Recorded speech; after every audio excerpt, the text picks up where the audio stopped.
My Last Meal, written by Meek, narrated by True Blood.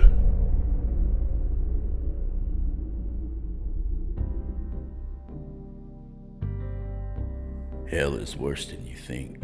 Trust me. I know this sounds odd. I mean, the idea of an eternal hell being ripped apart over and over by demons sounds horrific. But that image is just stereotypical. Believe me, it can be a lot worse than simply dealing with a whole lot of pain. Don't get me wrong, that version of hell is horrific, but I'd gladly swap that eternity with mine. You see, hell is personalized to you. Hell delves into your thoughts and unlocks your deepest and darkest fears, your flaws, and your nightmares. It turns these into reality, the most horrific and twisted kind of reality you could imagine.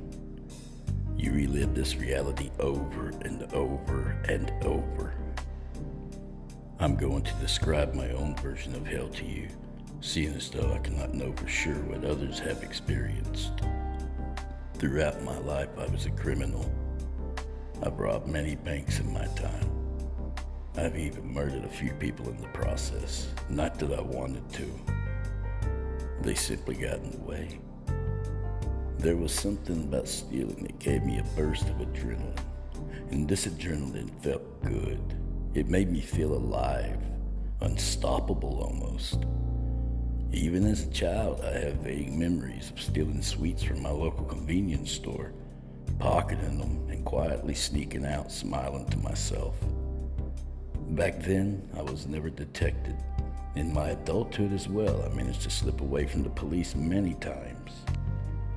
My luck ran out at the age of 45. I was caught and arrested, imprisoned for 20 years, not only for robbing banks, but for the murders as well. I was just glad it wasn't a life sentence. 20 years is bad enough, but at this point I had known something was going to catch me eventually. The stealing was an addiction. Even with the knowledge that I would be caught sooner or later, I simply could not bring myself to stop. It was as if I had already accepted the fact that I had used up my life in this way. There was nothing I could do now to change it.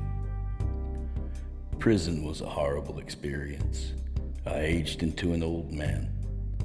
My outlook on the world seemed to change as I watched the sun set every day through those dull gray bars. Stealing slowly became pointless to me. The idea of robbing now didn't appeal to me at all. Even though I had now, in a way, changed as a person, the damage had already been done. A lifetime of stealing and killing could not go unnoticed, and somewhere down south, a special someone had made a note of my name, had smiled an evil smile, and had doomed me to an eternity of torture. Back in real life, however, the thought of hell was never on my mind. The principal reason for this, of course, would be that I was an atheist. Why would I have been afraid of something I didn't believe in? That was ludicrous. Anyway, the story continues when I was finally released from prison. I had never attained a wife during my life. I had had a couple of girlfriends as a young man, but I suppose a criminal lifestyle didn't appeal to many women. I died as an old man in a rocking chair, alone by my fire. So that was my life, my quick, pointless life. After being here for an eternity, any life becomes meaningless eventually. I've been here for so long, I'm surprised I can still remember it. Perhaps I'm being forced to recall it every day. An extra little torment on top of all the torture, knowing that I'm now pointless to change my mistakes. Now, however, my life has become almost non-existent, a brief flash in my memories. I will always feel the regret though, the overwhelming feeling of regret that consumes my mind, wishing with all my being that I could have been a better man. But there's no going back now. Something I haven't mentioned yet is I'm a vegetarian. A vegetarian. It sounds odd, doesn't it? When you think about it. This hard, murdering bank robber disliked eating meat, disliked hurting animals. This is what my personalized hell endorsed. This is the weakness that it plucked out of my head when I entered hell. It used my vegetarian nature as my personal torture device, something to torment me with for an eternity. So, I will now describe exactly what happened when I closed my eyes for that final time.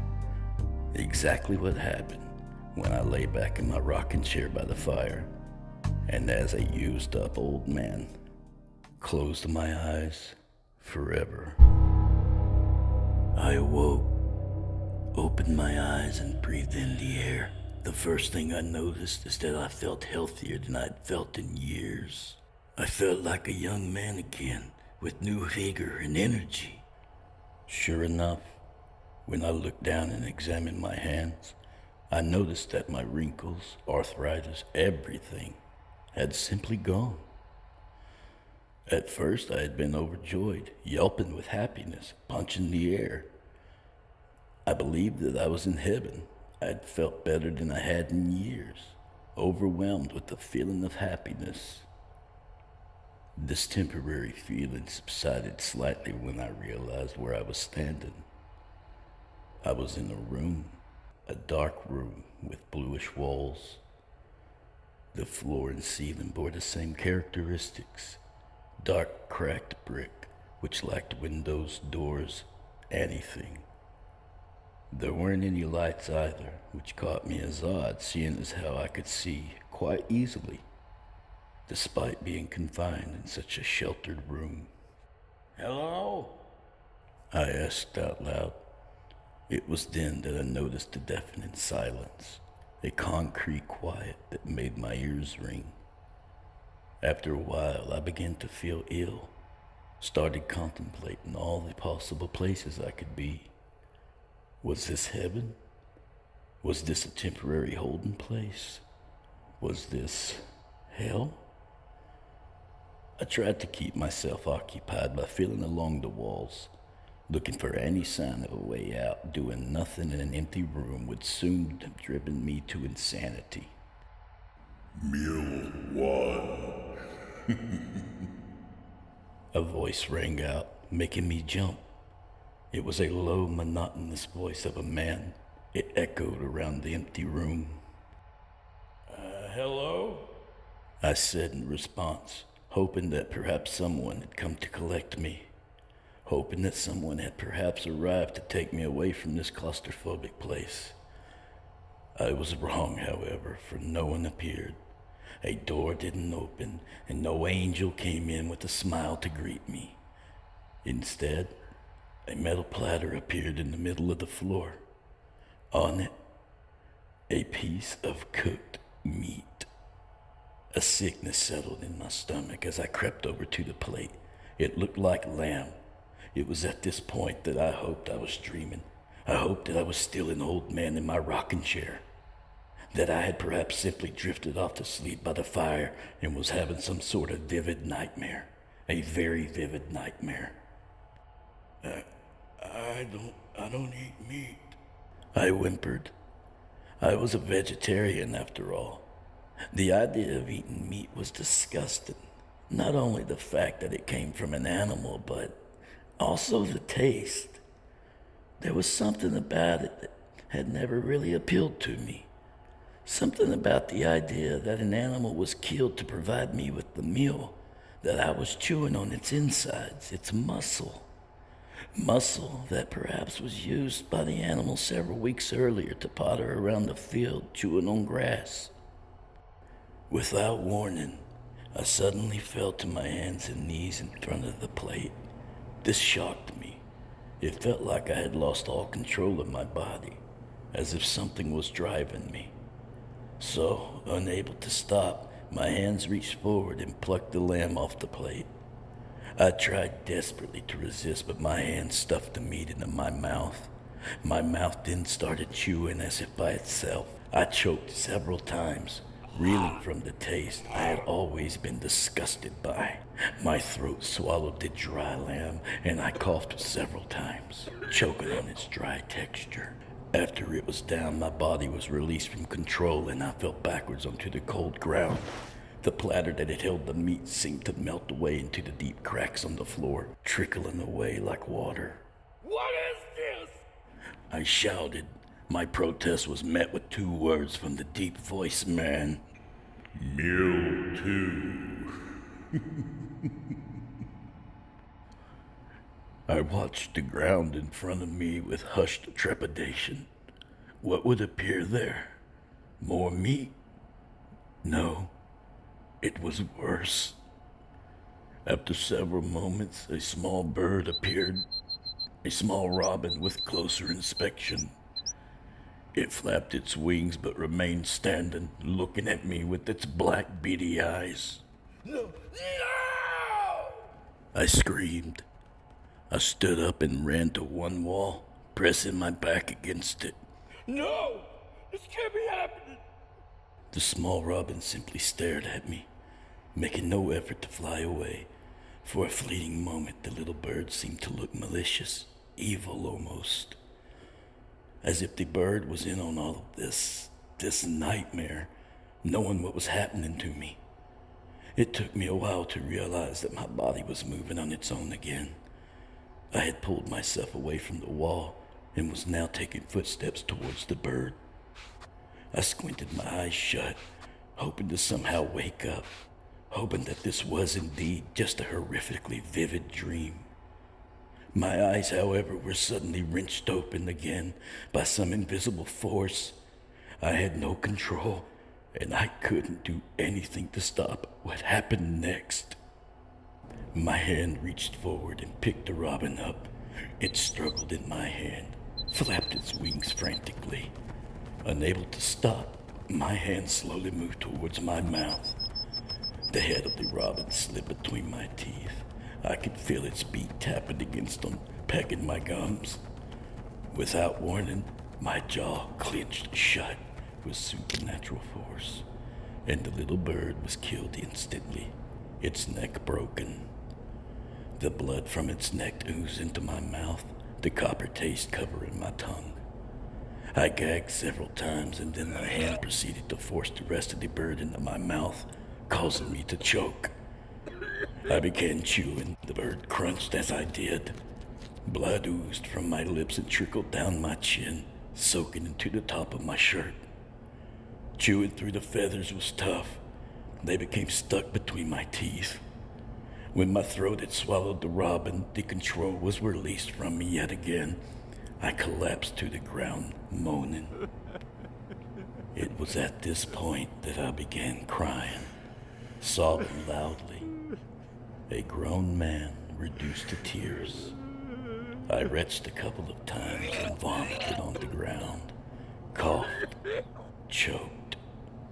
I was a mess, and it was only meal 2. Meal 3. Shut up! I screamed at the top of my voice. Shut up! I knew it was pointless yelling, but did so anyway. I refused to look at what was appearing in the center of the room. I closed my eyes. By now I realized I was in hell, or something similar. At this point I didn't want to be conscious. I didn't want to be here. I desired simply to cease to exist.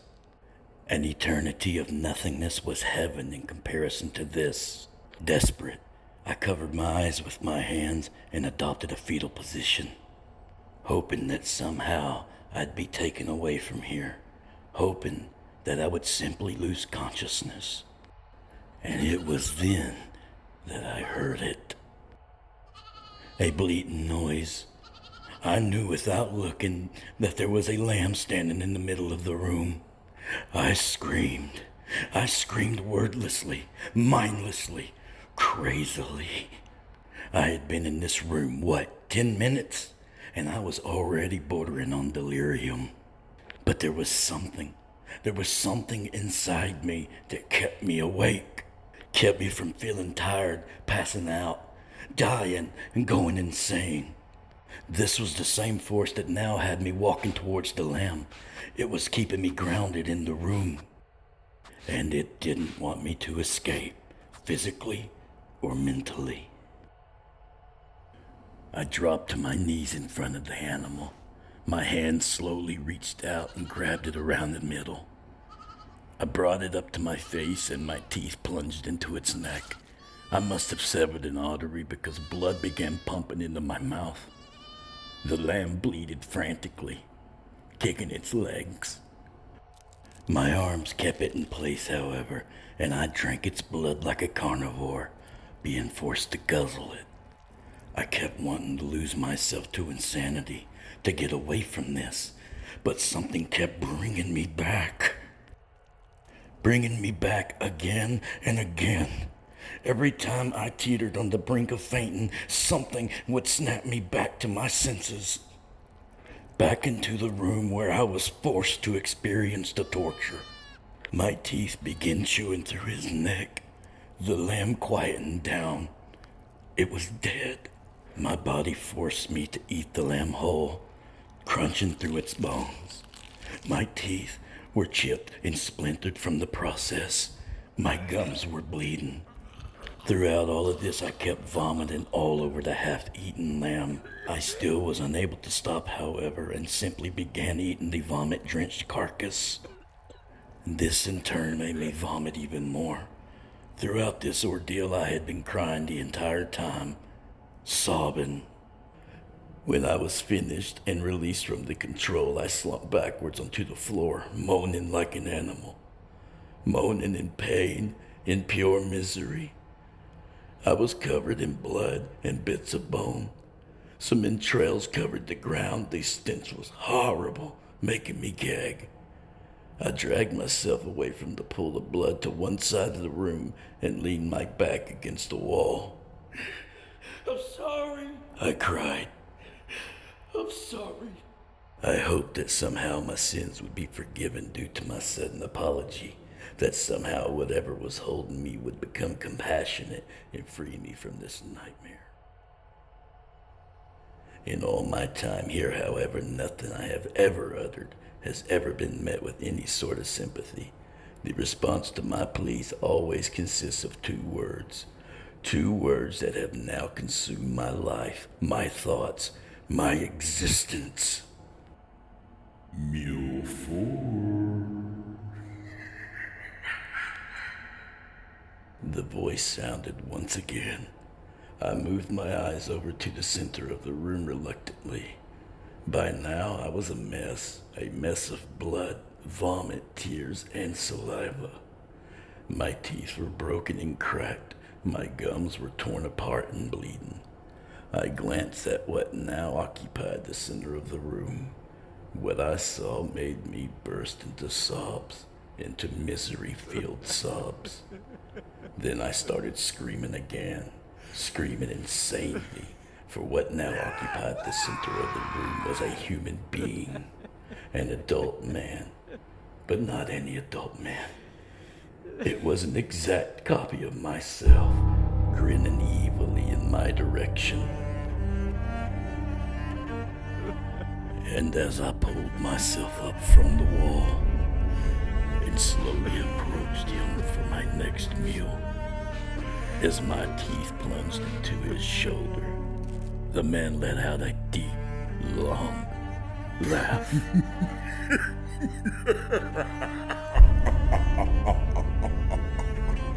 Hell is worse than you think. Trust me.